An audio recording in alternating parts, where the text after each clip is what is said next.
Yeah, SG Govinda alongside Nasu alaikum.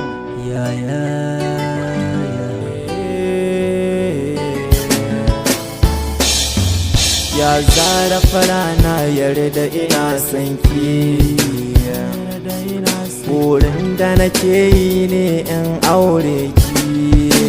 Sanki ya taɓa zuciya, sanki yana taɓa rayuwa, burina shine in aure ki fara kyakkyawa, idan na ganke na samu hawa. Kice ki zara fara son kowa, sanki yana taɓa ruhina.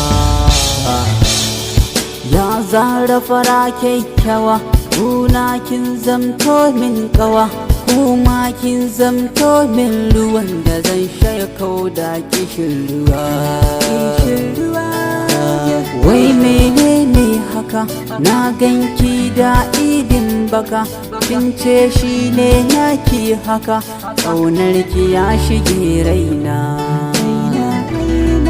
Ni na ga kamar yaudara ki fara ta,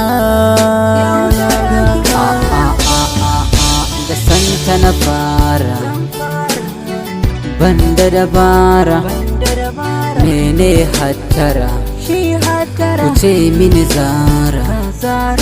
A yau na ganki da Wizboy ne, a gobe da Nasir.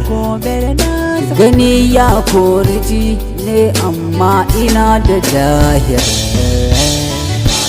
Ni fa na yi dace, Zara fara abin kwatance, na je gidansu don maraice, domin dai marin kazance.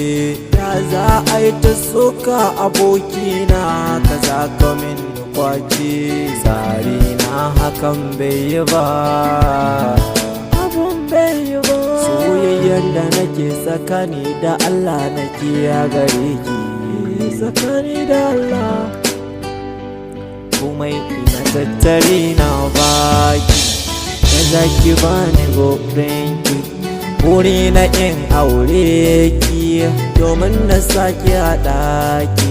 Karen jiya na yi mafarki, da ni da ke mun hau doki, fari da kayan yaki, ina kiran sunan ki Zara fara. Abokina ni ban san kalma ta cin amana ba, kai ne ka ci amana ta, ka ɗau tarin gaba. In dai Zara ce ga ta nan, yaudara ba yau ta fara ba. Ni ma na sani abokina, kare da ka sanya raina ya kuna, in dai haka ne ta ɗauka ga duniyar nan.